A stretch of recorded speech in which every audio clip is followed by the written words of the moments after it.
आपने देवर भाभी का तो मजाक सुना होगा और आप जीजा और साली का भी मजाक सुने होंगे, लेकिन क्या आपने कभी छात्र और शिक्षा के मजाक को सुना है?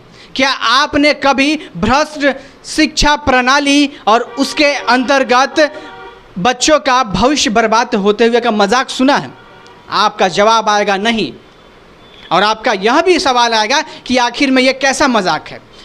दरअसल में ये मजाक आए दिनों बिहार में ट्रेंड पर चल रहा है। जी हाँ, छात्रों के साथ लगातार ये मजाक का सिलसिला चलता आ रहा है।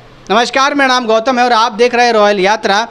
जिस मुद्दे पर मैं आज बात करने वाला हूँ, जिसका सरोकार बिहार और भारत के वर्तमान परिस्थिति और साथ साथ आने वाले भविष्य पर भी पड़ेगा।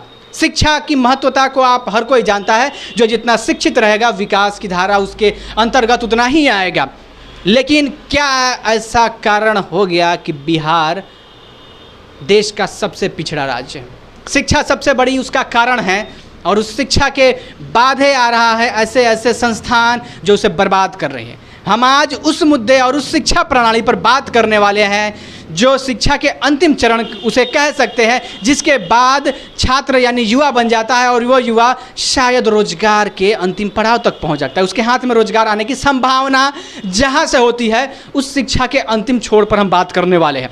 हम उस शिक्षा के प्रणाली पर बात करने वाले हैं जहां से आप समाज में एक प्रतिष्ठित स्थान प्राप्त करते हैं। जी हाँ, हम बात करने वाले हैं आज जेपी यूनिवर्सिटी में भ्रष्टाचार के और मजाक के नए स्तर को। जी हाँ, 2018 से 2021 का जो सेशन था, जिसे स्नातन कहते हैं, जिसे ग्रेजुएशन कहते हैं आप, उसके बाद बड़े बड़े प्रतियोगिता परीक्षा में आप भाग ले सकते हैं, उसका लगातार मजाक उड़ाया जा रहा है। जी हाँ, आप सही सुन रहे हैं। जिस महान शख्सियत के ऊपर में जेपी यूनिवर्सिटी का नाम रखा गया है, उसके नाम के साथ लगातार खिलवाड़ किया जा रहा है। सेशन 2018 से 21 का था, जिसे 2021 में कंप्लीट हो जाना चाहिए था ग्रेजुएशन, और बच्चे जिनको एग्ज़ाम देना था वो कहीं देते, कुछ करना था वो करते, लेकिन वो आज भी अपने फाइनल एग्ज़ाम के लिए वेट कर रहे हैं। आपने एक सनी देओल का एक डायलॉग सुना होगा एक फिल्म का कि तारीख पे तारीख, तारीख पे तारीख। कुछ ऐसा ही आजकल हो रहा है। जेपी यूनिवर्सिटी के अंतर्गत जितने भी कॉलेज आते हैं और उन कॉलेज में पढ़ने वाले जितने भी छात्र हैं, उनके साथ ऐसा ही हो रहा है। सारण प्रमंडल के अंतर्गत 3 जिले आते हैं और तीनों जिलों का एक तरह से उसी के अंतर्गत सारा के सारा कॉलेज आता है। ये 3 जिले कौन कौन हैं? सारण है, सिवान है और गोपालगंज है। सेशन को 2021 में कंप्लीट हो जाना चाहिए था, जो कि अभी 2024 चल रहा है और यह 9वां महीना भी समाप्त होने के कगार पर है, लेकिन सेशन ख़त्म नहीं हुआ। मैं आपको बता दूं कि 24 अगस्त 2022 को विज्ञप्ति निकाली जाती है, एक नोटिफिकेशन निकाली जाती है कि फाइनल ईयर यानी कि 2018 से 21 सेशन वाले का फाइनल एग्ज़ाम होना है। ठीक एग्ज़ाम के 2 दिन पहले आता है नोटिफिकेशन कि कुछ कारणों के कारण तिथि जो बढ़ा दी गई है एग्ज़ाम का, और उसे 13 सितंबर कर दिया गया। बहरहाल हर चीज़ खुलकर नहीं लेके आई, लेकिन पता चला कि उत्तर पुस्तिका न होने के कारण एग्ज़ाम को पोस्टपोन्ड किया जाएगा। विडंबना की बात है कि यूनिवर्सिटी के पास बच्चों को एग्ज़ाम दिलाने और लेने के लिए उत्तर पुस्तिका नहीं है। शर्म कीजिए, इस भारत में शिक्षा के साथ इतना बड़ा खिलवाड़, लोकतंत्र की हानि है, युवाओं के साथ धोखा है। उसके बाद क्या हुआ? आज है 13 सितंबर, लेकिन इस दिन मैं वीडियो बना रहा हूँ, एग्ज़ाम नहीं हो रहा है।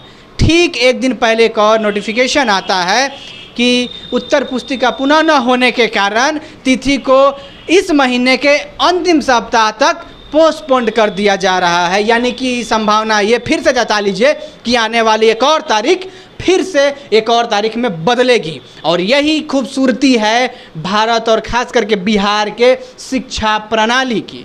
सवाल खड़ा होता है कि आखिर में सच में क्या यूनिवर्सिटी के पास उत्तर पुस्तिका नहीं है? क्या क्वेश्चन पेपर छपाए नहीं हैं? तो आप लोग क्या झक मरा रहे थे? एक चुनाव मामूली इंसान करवाता है तो वो 2 दिन में अपना सारा पैम्पलेट छपवा लेता है, और वो पूरे, अगर नगर पंचायत हो, विधान परिषद हो या कुछ भी हो, कहीं का भी हो, वो एक ही दिन में छपवा भी लेगा और सबको बंटवा भी देगा। आखिर में ये सरकारी महकमे के अंतर्गत आने वाला यह शिक्षा प्रणाली इतना सुस्त कैसे हो सकता है? ये सवाल अपने आप में बहुत बड़ा है और साथ ही साथ इस सवाल को उठाने वाला न कोई फ्रंट मीडिया सामने से आ रहा है, न प्रतिनिधि कोई सामने से आ रहा है, न सरकार कोई सामने से आ रहा है, न विपक्ष के मुंह से कोई आवाज़ निकल रहा है। यही कारण है कि बदहाली बिहार की और बढ़ते जा रही है और प्राइवेटाइजेशन, निजीकरण तेज़ी से बढ़ रहा है। मुझे आप बताइए कौन ऐसा माँ बाप होगा जो अपने बच्चों को सरकारी स्कूल में पढ़ाना चाहेगा? जवाब बहुत ही आसान आएगा, साहब कोई नहीं। जिसके पास अगर आर्थिक तंगी बहुत ज़्यादा होगा वही मजबूरन उसमें जाएगा, और दूसरा वही जो इसको खिचड़ी पसंद है लेकिन शिक्षा की गुणवत्ता को जो समझता है वो अपने बच्चों का निजी स्कूलों में एडमिशन कराएगा। और कराने का कारण यही है कि बिहार में 3 साल का कोर्स 5 वर्षीय परियोजना बनकर रह जाता है। जी हाँ, 5 साल का परियोजना बन जाता है और 5 साल में भी यह 3 साल का ग्रेजुएशन कंप्लीट नहीं होता है। और ऐसे में सवाल कहीं ना कहीं केंद्र से लेकर राज्य सरकार और उसके कुलपति पर और जो भी उसके अंतर्गत जितने भी प्रोफेसर आते हैं उस सब पर सवाल उठता है। जब हमने शिक्षकों से बात की तो वो कहते हैं कि डेट आगे बढ़ गया है, इसमें हम क्या कर सकते हैं। बहरहाल आपकी बात सही है।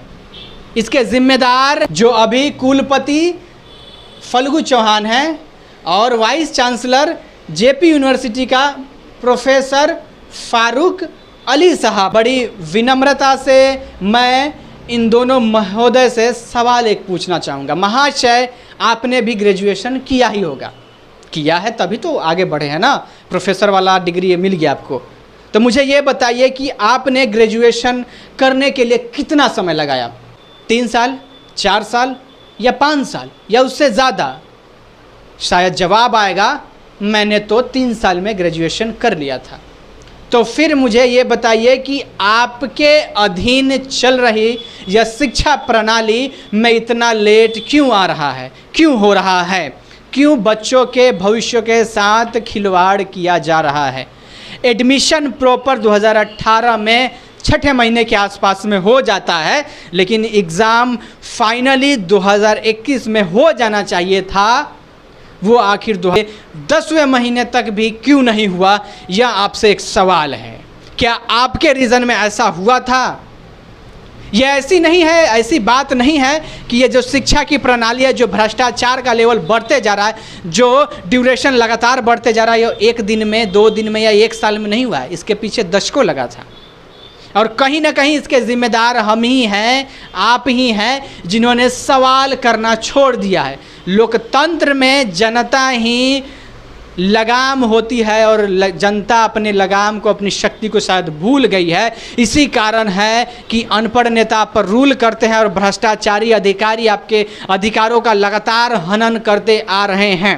एमएलसी एक चुनाव होता है स्नातन का, वो सारे विश्वविद्यालयों का कार्य देखते हैं, उन सारी की देख रेख करते हैं और एक नेता कहीं ना कहीं कहा जाए शिक्षा के स्तर पर वो होते हैं।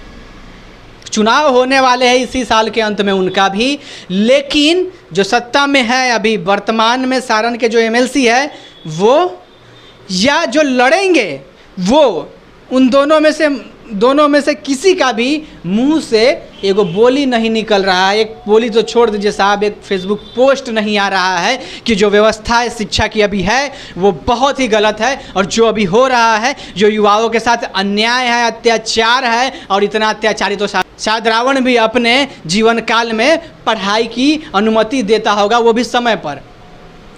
अब ऐसा क्या हो जाता है कि इन शिक्षा प्रणाली को इतना डिले करते हैं और न केंद्र उस पर सोचती है न बिहार सरकार सोचती है। बिहार सरकार का हालांकि काम सिर्फ होता है कि विधि व्यवस्थाओं को देखा जाए। शिक्षा मंत्री साहब ऐसा काहे कर रहे हैं, कौनो दिक्कत बा?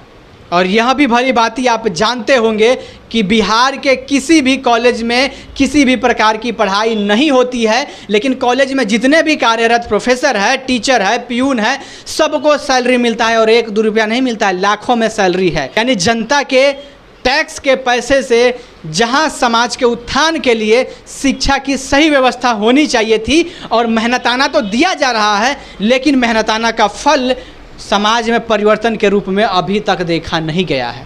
यही कारण है कि आज भी बिहार में लोग ड्रॉप कर देते हैं, यही कारण है। समय पर आज तक बिहार में किसी भी यूनिवर्सिटी में समय पर एग्ज़ाम नहीं होता है, एक आध दो यूनिवर्सिटी है। मुझे बताइए उन बच्चों के भविष्य का क्या होगा जो इन्होंने कुछ सपना सोचा होगा, जो बीपीएससी करना चाहते हैं, जो यूपीएससी में जाना चाहते हैं, जैसे प्रतियोगिता परीक्षा में बैठना चाहते हैं, जो ग्रेजुएशन के बाद ही करना चाहते हैं। कोई मास कम्युनिकेशन करना चाहता है, जो एंट्रेंस एग्ज़ाम देकर आगे की पढ़ाई करना चाहता है, वो मुझे बताइए आगे कैसे पढ़ेंगे।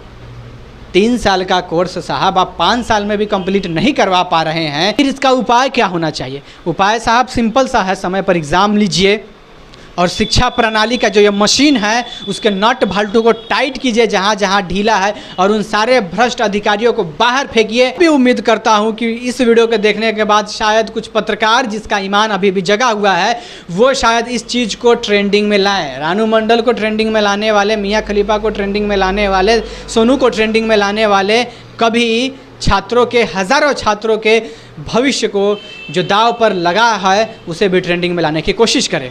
तो चलिए आज के लिए फ़िलहाल इतना ही, धन्यवाद। फिर मिलते हैं किसी इसी प्रकार के वीडियो के साथ। इस वीडियो को दूर तक शेयर कीजिए। एक छोटा सा अनुरोध आपसे रहेगा, आप हमारे इस वीडियो को अगर यूट्यूब पर देख रहे हैं तो चैनल को सब्सक्राइब और नोटिफिकेशन ऑन कर दीजिए। अगर आप फेसबुक पेज पर देख रहे हैं तो पेज को फॉलो कर दीजिए और शेयर इस वीडियो को ज़रूर कीजिए। तो जय हिंद, जय भारत, वंदे मातरम।